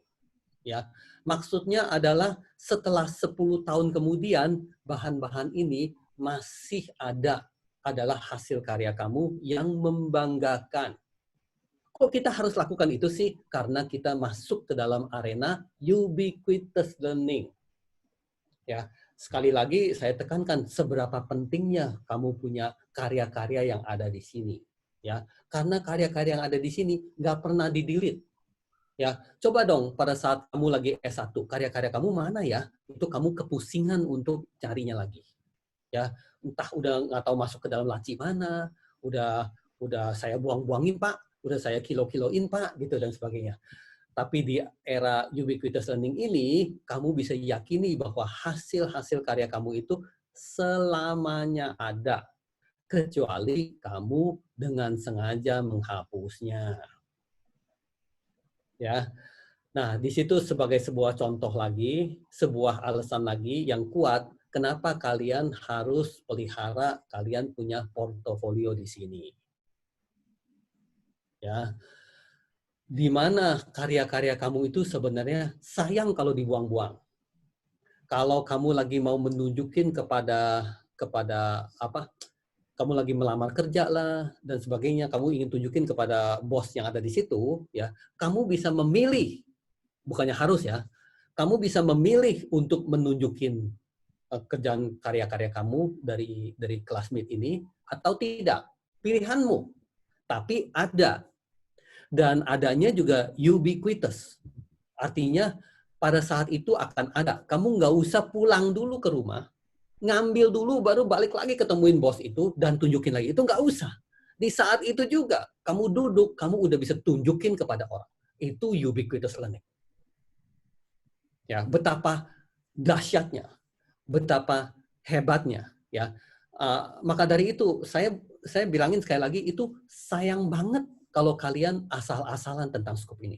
Sayang banget gitu loh. Ya, padahal kalian lagi merintis, kalian punya hidup, kalian punya tujuan, kalian punya goal gitu, ya, lagi merintis nih. Semuanya aku cemplungin satu-satu, memperkuat kekuatanku ini di sini. Semuanya ada di sini semua gitu. Ya, luar biasa itu, ya. Tolong dipahami dan ada sebuah perubahan yang signifikan, perubahan yang dahsyat setelah ini gitu loh. Jadi kalian benar-benar memahami tentang scope ini bahwa kita lagi mendukung ubiquitous learning perihal permanency. Ya, di sini udah ada ya, udah saya share di sini ya, permanency gitu ya. Terus apalagi sih selain itu di dalam ubiquitous learning? Ya, accessibility. Ya, tadi yang saya katakan, pada saat kamu lagi mau nunjukin orang, tunggu Pak, saya pulang dulu ya Pak ya, saya cari dulu di laci, mudah-mudahan masih ada ya Pak ya. Nah, hal itu tolong udah nggak ada lagi di dunia kamu, gitulah. Ya, dari segi accessibility, kamu itu sudah bisa tunjukin kepada dia di saat itu juga. Jangan sampai kamu juga bilang begini, aduh, tunggu, aku hari ini ketemu Bapak, saya nggak tahu bakalan ditanya ginian, jadi saya nggak bawa laptop saya. Tunggu ya, saya pulang ya, saya bawa laptop saya ya, gitu. Terus kamu katanya 3 hari lagi ketemu dia lagi, terus bawa laptop kamu, terus kamu buka laptop kamu, gitu-gitu. Itu udah super ketinggalan zaman. Itu bukan ubiquitous learning kalau kayak gitu. Jangan-jangan selanjutnya kamu bilang, aduh, ternyata ada virus nih di dalam laptop saya. Itu jadi saya punya data-data agak kemakan nih, jadi nggak bisa tunjukin Bapak. Nanti deh saya cari lagi, siapa tahu saya punya teman masih ada backupnya, atau saya ada sebuah USB gitu di rumah yang masih ada datanya. Mudah-mudahan itu nggak kena virus ya. Nah, itu masih omongan-omongan kuno gitu. Ya omongan-omongan kuno itu udah kita nggak mau dengar lagi. Ya udah nggak mau dengar lagi. Itu udah luar biasa jadulnya gitu. Udah memalukan kalau mahasiswa raja itu masih ngomong kayak gitu. Ya, nah itu dari segi accessibility. Berarti dimanapun kamu berada, kamu selalu bisa tunjukin semua yang milik kamu. Itu namanya accessibility. Nggak usah pulang lagi dulu. Ya, kenapa? Kamu memiliki handphone yang selalu menyertai kamu. Terus langsung ada mahasiswa yang iseng nih, bilang begini. Begini nih Pak, contohnya kalau handphone Bapak hilang atau waktu itu lagi rusak, nah Bapak nggak bisa nunjukin apa yang Bapak mau, sambil dia tertawa gitu loh ya, bahwa dia sendiri sekiranya benar gitu. Ya. Tapi ternyata saat itu juga saya beli handphone yang baru, saat itu juga saya login dengan password saya. Saat itu juga saya punya data, semuanya bisa diakses lagi. Itu gila-gilaan. Ya, itu luar biasa. Hanya pertanyaannya satu, apakah kamu sudah masuk ke dalam dunia ini saat ini? Atau kamu mau tunggu 3 tahun lagi baru kamu menjadi dunia itu? Cuman itu pilihan kamu. Ya, dan di dalam kelas ini, berkat kita punya diskusi bersama, ya, kita itu mengakselerasi kita semua ini menjadi dunia yang sebenarnya lebih cepat daripada orang lain. Ya, tentunya saya percaya dengan itu. Ya. Baru yang lain-lainnya, kalau udah ada accessibility, berarti bisa diakses di mana saja gitu ya, kapan saja gitu ya. Dan ini immediacy. Ya, immediacy itu seolah-olah kalau kamu mau mengakses sesuatu, itu nggak usah tunggu 5 menit, nggak usah tunggu 10 menit. Saya gini, tak gitu ya, udah mesti keluar, nggak mau tahu. Itu namanya immediacy. Ya, orang tuh nggak sabar tuh, tunggu 1 menit juga nggak sabar. Tunggu 5 menit gimana? Dia udah pergi gitu loh. Ya, dan berkat kita punya ubiquitous learning, kita itu dituntut apa saja tentang diri kita atau yang kita pahami, ya, itu semua bisa diakses secara instan. Ya, mie instan gitu ya. Mie instan aja mesti masak 5 menit gitu ya. Indomie gitu ya, mesti masak 5 menit ya. Tapi ini lebih cepat dari Indomie ya, lebih instan gitu, lebih immediate gitu. Ya. Dan kita ingin mau jadi orang-orang yang seperti itu ya, orang-orang yang ubiquitous gitu loh ya. Terus interactivity ya kalian pahami sendirilah ya, tentang interactivity ini seperti gimana. Kan kita lagi ngomongin tentang learning ya. Tentang learning berarti bagaimana kamu itu bisa interaksi dengan dosen dan juga bisa interaksi dengan kawan-kawan kamu dan juga bisa interaksi dengan orang-orang yang di luar komunitas ini. Ya, kalau dulu tradisional kita masuk ke dalam satu kelas, ya, anggaplah nggak ada handphone. Atau kalau ada handphone juga kamu main handphone pasti dosennya marah-marahin. Ya. Terus adanya dosen dan adanya para mahasiswa duduk di kelas. Kalau kamu saling ngobrol-ngobrol di kelas itu, pasti dosennya juga marah. Ya, lu nggak dengerin, nggak fokus di omongan gue, temen ngobrol-ngobrol di antara teman-teman begitu ya. Ya jadi dosennya akan marah-marah gitu ya.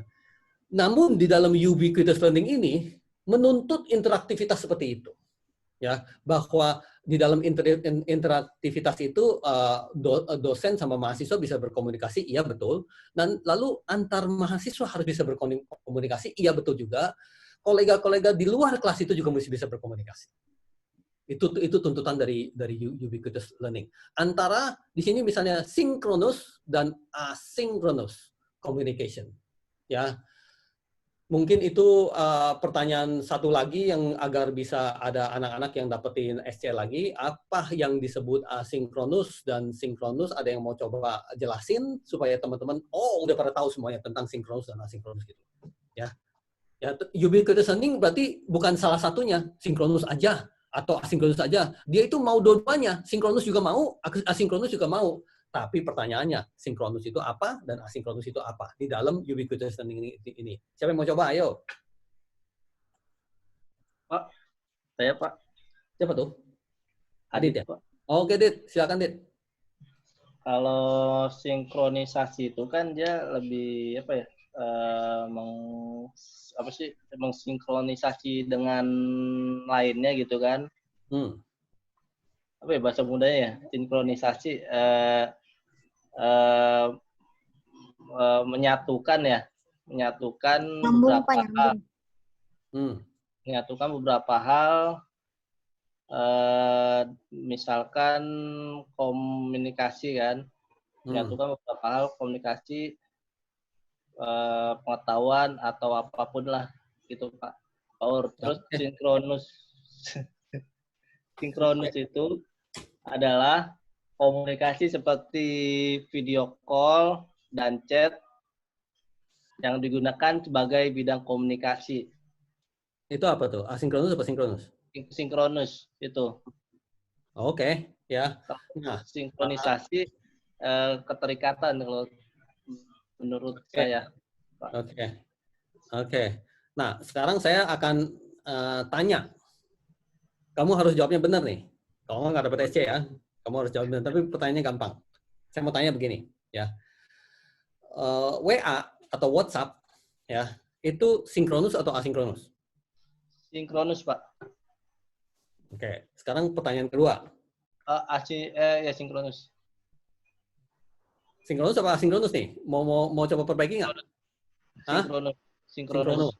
Oke. Sekarang saya tanya lagi. Nge-Zoom itu sinkronus apa asinkronus? Zoom kayaknya sinkronus juga, Pak. Sinkronus juga. Oke. Ya, saya sih biasanya nggak suka untuk bilang mahasiswa itu jawabnya salah, gitu ya. Kurang tepat. Ya. Nah, jawaban yang sesungguhnya adalah kalau kita nge-Zoom itu sinkronus, karena saya bisa langsung bercakapan-cakapan dengan kamu gini, ya. Kalau WA itu adalah asinkronus. Ya. Soalnya dia lagi nggak online ya, langsung ya. Kalau WA itu ya. Saya boleh memilih untuk langsung jawab dan saya boleh memilih untuk tidak langsung jawab karena itu asinkronus. Oh, siap. Ya. Kayak seperti email itu asinkronus. Berarti setelah kamu ngomong sesuatu, ya, saya itu mau besok baru jawab juga bisa, ya. Besok mau jawab juga bisa dan itu sifatnya karena dia itu asinkronus. Ya, kalau sinkronus begini itu berarti langsung di dalam situ kamu bisa lihat saya dan saya bisa lihat kamu dan kita bisa melakukan percakapan. Itu sinkronus. Ya, melalui pembelajaran juga bisa dua macam. Ya, kalau kamu lagi ngambil mata kuliah siapa gitu yang lain tapi nggak pakai nge-Zoom, berarti nih ya saya kasih kamu tugas ya. Tugasnya adalah gini dia kirim ke WA gitu ya. Terus habis itu bagi yang bertanya boleh, kalau nggak udahlah lakukan tugasnya gitu ya. Nah itu berarti dia lagi melakukan pembelajaran juga loh, tapi itu asinkronus. Iya. Oke. Ya. Kalau kita lagi jalanin sinkronus ya. Namun kalau kita kombinasi antara nge-Zoom dan juga WA-WA-an seperti saya di sini, klik sini saya WA-WA-an lagi dan sebagainya. Terus saya klik sini saya jelas-jelasin gitu. Itu berarti saya itu lagi sedang sok lebih jago gitulah ya, sampai mengkombinasi antara asinkronus dengan sinkronus. Kira-kira begitulah ceritanya ya. Tapi thank you for your answer. I kasih SC juga ya. Ya, terima kasih Pak. Adit ya. Ini Adit gitu ya. Namanya apa sih? DH. Pakai I. Ini ya? Enggak pakai I Pak, pakai I. Okay. Pakai H. Ya, Adit ya. Adit menjelaskan tentang sinkronus,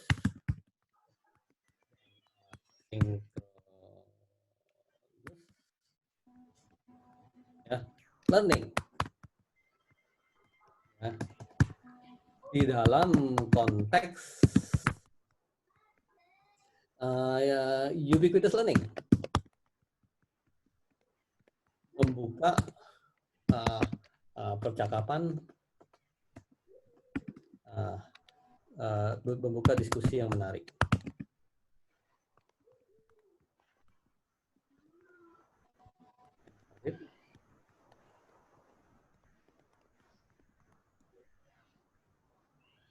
Oke.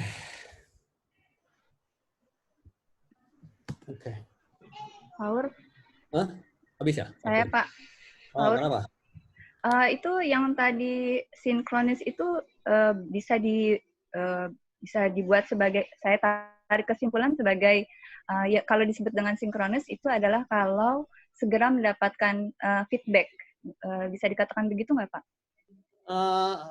Sebenarnya bolehlah, itu nggak salah kita ngomong kayak gitu, ya. Kamu bisa ambil banyak contoh dan tentunya sesuatu yang sinkronus itu mengarah ke arah situ sih, ya, itu nggak salah, ya. Ya. Makasih, Pak. Ya, thank you nanti, ya.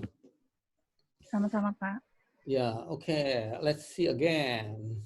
Di sini ada apa lagi ya? Kita lanjut ya, karena kita masih ada waktu tentang interactivity, sinkronus dan asinkronus, situating of instructional activity.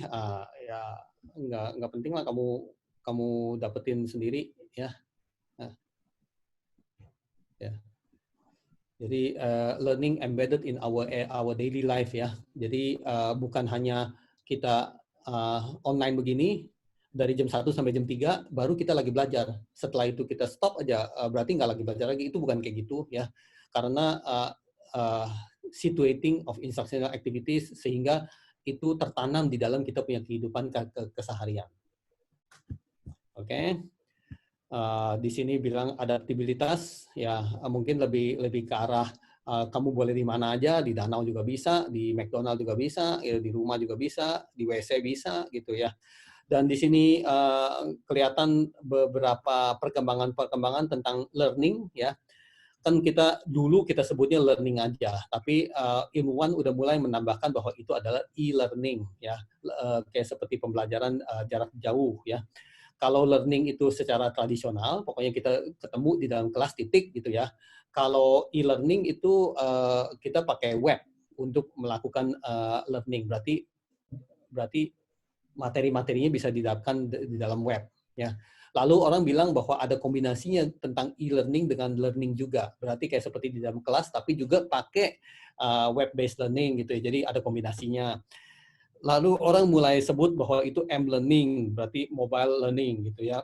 Terus orang sebut lagi bahwa itu u-learning, ya, u-learning berarti ubiquitous learning. Baru orang sebut lagi bahwa itu adalah s-learning. S-learning berarti kayak seperti seamless learning. Ya. Seamless learning. Ya, saya tentu ada penjelasan tentang seamless learning ini ya. Tapi saya penasaran di antara kalian itu punya pemahaman tentang seamless learning ini, apakah sama nggak dengan UR punya pemahaman tentang seamless learning itu? Saya juga penasaran. Siapa yang mau coba? Ya, udah pasti pikirannya apaan tuh gitu ya. Terus langsung udah pasti pada Google semua tuh ya. Cari-cari tentang seamless learning itu apa gitu ya. Ada nggak, guys? Saya lanjut ya. Oke. Jadi itu seamless learning ya, seolah-olah mengatakan bahwa pada saat kita belajar itu kita udah nggak kerasa lagi bahwa kita itu lagi belajar. Jadi kamu itu udah nggak usah menentukan pribadi kamu sendiri untuk nih saat ini saya duduk saya mau belajar. Terus tentukan selanjutnya saat ini saya udah lagi mau istirahat. Terus saat berikutnya aku lagi duduk lagi nih untuk belajar. Gitu. Nah itu masih bisa dikotak-kotak bahwa learning itu di saat-saat kapan kamu masih kotak-kotakin lagi. Seolah-olah kamu masih mesti memaksa diri kamu sendiri untuk belajar. Gitu. Tapi kalau udah seamless learning, itu berarti kamu udah nggak sadar bahwa kamu udah lagi belajar terus. Ya, jadi tentunya yang paling hebat adalah sesuatu yang seamless learning gitu loh ya. Itu sama kayak di dalam buku-buku silat gitu ya. Kalau orang itu udah tenaga dalamnya udah hebat banget dan sebagainya, itu udah nggak usah dipanggil lagi sebuah tenaga dalam, dia udah otomatis di dalam refleks dia itu udah keluar tenaga dalamnya, ibaratnya kayak gitulah ya. Dia itu udah seamless gitu loh. Udah nggak usah pasang kuda-kuda untuk keluarin lagi itu tenaga, udah nggak usah ya. Dia berdiri sembarangan, dia tiduran pun itu dia udah bisa keluarin tenaga murni dia gitu loh ya. Nah itu berarti udah seamless. Dan untuk pembelajaran juga sama seperti itu ya, bahwa sesuatu yang secara ultimatum gitu ya, paling ujung-ujungnya adalah sesuatu yang seamless. Oke, ya. Terus ada ngomong tentang learner. Habis itu dengan adanya ini semua yang ada di atas itu menjadi enhanced learning ya. Bagaimana kalian memahami tentang enhanced learning ini juga ya. Kalau enggak tentang enhanced learning itu agak susah di ngertiinnya. Apa itu? Udah ngomongannya bahasa bule gitu ya. Jadi apa yang masuk ke dalam dunia kita ini? Ya. Paling gampangnya untuk masuk ke dalam dunia kita ini adalah kalau kita lagi nonton film-film Marvel, ya, adanya Spider-Man, adanya Superman dan sebagainya, ya. Atau kita nonton X-Men, ya. Begitu orang-orang yang punya super ability dan sebagainya, kita sebut bahwa itu adalah enhanced human. Orang-orang yang udah di-enhance gitu loh. Yang udah ada super ability-nya. Dan kita ini seolah-olah seperti kayak komik-komik yang ada di situ, melalui adanya fasilitas M-learning, U-learning, S-learning ini, kita itu jadi enhance gitu. Seolah-olah kita itu adalah Spider-Man, kita itu adalah Superman, kita itu bisa learning dengan lebih hebat dibandingkan dengan orang lain. Ya, dari situ baru berakibat dari improve performance, ya, kinerja yang lebih unggul atau jauh lebih unggul di bidang orang lain. Orang lain juga lagi mati-matian belajar. Kamu mungkin santai-santai aja belajar, tapi karena kamu itu memakai enhanced learning, kamu itu punya performance juga jadi improved. Oke? Jadi saya sebenarnya sih pengen ngomong sampai situ aja nih. Ya. Di sini kita lagi ngomongin tentang mobile yang katanya ada apa aja di dalam sebuah genggaman kita tuh, sekali kita genggam, sebenarnya ada apa aja sih gitu ya. Secara sederhana kita itu ada operating system.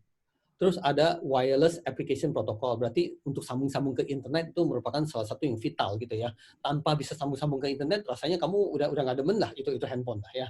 Terus sesuatu yang multimedia, sesuatu yang kamu bisa nonton video ya, berarti apa yang kamu lihat dan apa yang kamu dengar itu adalah sesuatu yang multimedia gitu ya. Itu tentunya sesuatu yang sangat vital di dalam handphone tersebut ya, dan hal-hal tentang web-based application karena informasi semuanya ada di situ ya. Mobile app operating system lebih mengontrol kamu punya handphone punya sensor-sensornya lah ya, dan sebagainya. Oke. Jadi ada yang ingin ditanyakan guys? Ada, atau Pak. Kita ingin diskusi aja? Yuk. Tanya Pak. Ya, siapa tuh? Evana, Pak. Siapa? Evana ya. Ya, gimana Evana? Tadi mau nanya tentang apa saja perbedaan, tapi itu tadi di lembar itu sudah ada tuh. Ada di lembar paling bawah, Pak. Lembar paling bawah. Oke. Gimana? Itu ini yang ya? ada. Nah, tadi saya mau nanya tentang perbedaan dengan learning pada umumnya. Tapi ini sudah ada nih, ada learning, e-learning, M-learning, U-learning, S-learning. Ya. Nah, jadi saya kepikiran mau nanya tentang yang ubiquitous learning. Itu aspek-aspek yang mendukung pengembangan ubiquitous learning itu apa aja Pak ya? Sehingga disebut ubiquitous learning. Ya, itu udah dari awal kita ngomongin kan, dari sini kita awal ngomongin. Jadi secara sederhana omongannya adalah ini, kalau kamu mencapai ini semua, berarti kamu sudah melakukan ubiquitous learning gitu loh ya. Lalu kalau masih samar, kamu lanjut lagi dengan melihat misalnya bagian sininya nih bagian sininya ya, apakah kamu sudah mendukung permanensi apa enggak gitu ya. Di dalam argumen saya, kelas MIT ini melalui skup-skup yang kalian disuruh jalankan, dan saya yakini kepada kamu bahwa itu nggak bakal dihapus ya setelah kamu itu lulus misalnya gitu ya, itu nggak bakal dihapus, diam terus di situ gitu loh. Dan itu mendukung salah satunya ubiquitous learning ya. Nah, kalau kamu bilang ciri-cirinya apa aja ya, kamu bisa ke arah sini juga, permanency apa enggak, terus accessibility bagaimana, terus immediacy bagaimana. Jadi kalau untuk accessibility, kamu mesti kebayang bahwa kamu itu nanti pada saat lagi libur ada di mana gitu ya, dengan kawan kamu, kalau misalnya itu nggak di WFH, mungkin ada di tempat yang jauh lah, di Jawa Tengah atau gimana gitu ya. Terus kamu penasaran, pengen ngelihat lagi kamu punya kerjaan-kerjaan yang ada di MIT ini, atau ingin sharing dengan teman kamu pada saat itu juga, dan bagaimana accessibility-nya pada saat itu. Ternyata kamu bisa tinggal buka handphone dan langsung bisa tunjukin aja, berarti itu kamu udah ubiquitous banget gitu loh ya. Namun kalau kamu nggak bisa melakukan hal yang sama untuk kelas-kelas kamu yang lain, berarti kelas-kelas yang lain itu kurang ubiquitous gitu loh. Ya, kurang. Berarti kayak seperti ada ukuran-ukurannya. Ya, mungkin hasil-hasil kamu dengan dosen kamu yang lain masih dicetak dan masih lagi dicoret-coret gitu-gitu ya. Tentunya kamu saat itu nggak bisa menciptakan sebuah permanency. Ya, juga nggak bisa menciptakan sebuah accessibility gitu loh. Ya, jadi poin-poinnya sebenarnya ada di sini semua, yang immediacy, interactivity, sama yang lain-lain itu poin-poinnya ada di sini semua. Evana, paham ya Pak Evana ya? Paham Pak. Ya, itu dari sisi pemahaman dari saya ya. Nggak tahu dari sisi pemahaman dari teman-teman yang lain gitu loh. Ya Pak, makasih Pak. Ya. Ada lagi terakhir? Masih boleh tanya Pak, saya Pak? Boleh, nanti. Yang seamless learning itu tadi kan, kalau tolong koreksi ya Pak kalau saya salah menangkapnya, itu apa, belajarnya yang alamiah.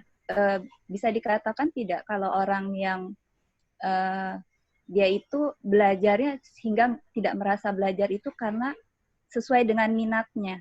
Betul ya. Itu betul ya. Pertama, kalau kamu nggak hobi, tentunya kamu nggak mau belajar. Berarti sesuai dengan minatnya, gitu loh ya. Jadi berapa kali saya bilang di dalam MIT ini, kamu ada minat apa, tolong kembangkan gitu loh. Kembangkannya ke arah IT lah tentunya, karena kita lagi belajar MIT gitu loh ya. Mau lagi suka banget tentang masak-masakan ya, monggo tentang masak-masakan aja terus kamu jalanin, tapi jalanin dengan cara IT gitu loh ya. Terus tentang seamless learning ya, pada saat orang itu hobi, orang itu kemana-mana gitu ya, udah lagi tanpa sadar melakukan pembelajaran ke arah sono. Ya, mungkin menekuni ke arah masakan-masakan dia karena dia suka banget gitu loh ya. Mungkin kalau dia lagi pegang handphone, buka-buka web dia ya tentang itu. Kalau dia lagi melakukan percakapan dengan orang-orang, tukar-tukar pikiran dengan orang-orang juga tentang itu. Lalu kalau dia ikut acara-acara atau organisasi atau dharma wanita dan sebagainya, dia itu ngomongannya tentang itu juga gitu loh ya. Lalu kalau dia lagi merenung untuk diri sendiri, lagi mikir-mikir, juga lagi mikir-mikirin tentang masakan-masakan dia yang hebat-hebat ya, yang bagaimana dia bisa jual ke tempat orang lain sehingga orang lain bisa menikmati hal-hal yang sebenarnya bagus banget atau enak banget gitu loh ya. Itu udah merupakan sesuatu yang seamless ya. Kalau seamless itu kalau dikatakan secara konotasi negatif ya, orang akan bilangnya itu orang terobsesi, gitu. Ya, terobsesi banget sih itu orang. Nah, itu lagi ngomongin secara negatif. Ya, padahal dia itu lagi melakukan sesuatu yang seamless. Ya, bahwa sebenarnya di dunia ini memang harus dengan obsesi baru kita bisa sukses. Tanpa obsesi kamu itu nggak bakal bisa sukses. Ya, dan itu sebenarnya sama artinya dengan seamless gitu loh ya. Cuman kalau orang bilang obsesi, kamu udah sebel sama itu orang, udah defensif gitu. Maksudnya itu ngomongan-ngomongan yang negatif tentang dirimu lah gitu ya. Tapi sesungguhnya bagus, dan kata-kata bagusnya adalah seamless learning. Ya Pak, baik. Satu lagi ya Pak. Itu tadi karena ngomong seamless, ini saya memperhatikan tanda panah di tampilan ini dari mulai learning hingga seamless learning. Itu artinya, apakah itu artinya tercapai sempurna ketika menjadi seamless learning, itu tanda panah? Ya, nanti harus tahu dulu bahwa yang ini yang ciptakan adalah manusia juga. Oke. Ya, berarti nggak sempurna. Ya, nggak sempurna. Pada suatu hari orang mempunyai argumen tentang hal lain, ya, itu akan merupakan sesuatu yang berkembang dan juga akan diceramahin seperti kayak gini. Ya, kayak seperti pilihan UR saat ini adalah ceramah yang tentang ini. Tapi gambar tentang learning bukan cuma ini aja. Masih ada begitu banyak gambar-gambar gitu loh, ya. Yang waktu itu mungkin dosen yang lain lebih suka gambar yang lain untuk dijelasinnya, dan di situ jelasinnya tentu akan beda-beda juga. Ya, ilmuwan itu bergeraknya kayak begitu. Termasuk di tempat kita ada yang disebut e-learning, kan saya bilang. E-learning, ya. Kalau saya rajin, saya akan masukin tuh e-learning nyisip ke dalam sini-sini gitu loh, ya. Mungkin setelah U-learning, saya pengen nyisipin bahwa itu adalah selanjutnya adalah e-learning sebelum masuk ke dalam seamless learning. Dan dari situ saya mengeluarkan argumentasi yang kuat dan masukin ke dalam paper. Gitu loh, ya. Supaya banyak orang pahami, dan ada yang bilang iya, ada yang protes tentunya gitu, ya. Makin banyak orang yang bilang iya dan yang protes, berarti ini adalah hot topic, berarti bagus untuk diperbincangin, ya. Nggak mungkin semua orang bilang iya gitu loh, ya. Nah, sekarang baru tinggal pertanyaannya, e-learning itu adalah apa? Ya, saya bisa bilang bahwa e-learning itu adalah belajar di mana-mana. Seperti kayak ubiquitous learning sih sebenarnya, ya. Belajar di mana-mana, ya. Ya. Tapi dengan cara, ya, have fun gitu loh. Ya. Seru-seruan aja kalau e-learning, ya.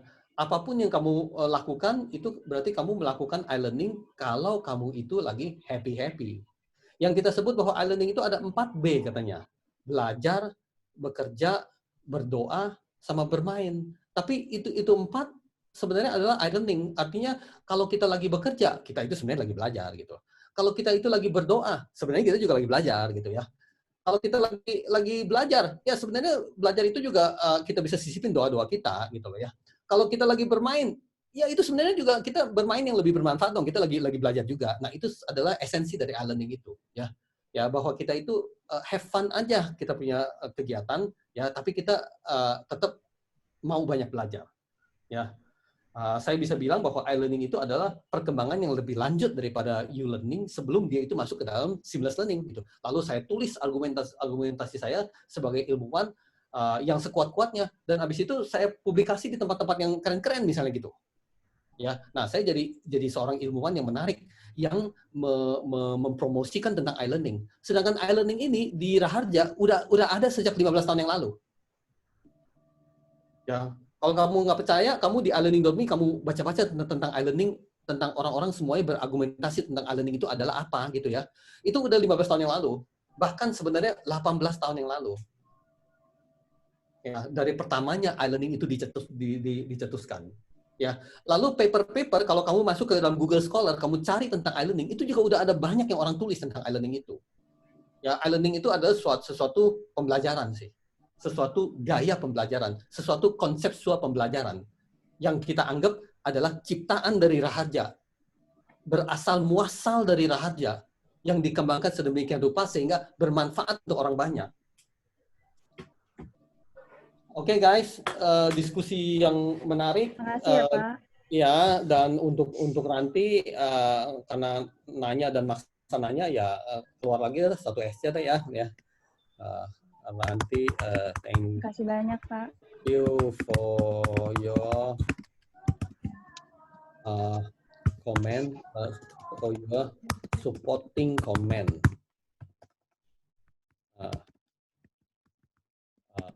about learning and our discussion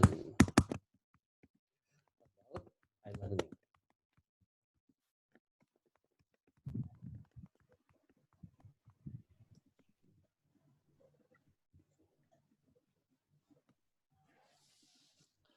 Oke, udahan dulu ya. Ini udah lewat waktunya nih, udah lewat 3 menit ya. Ya, Pak.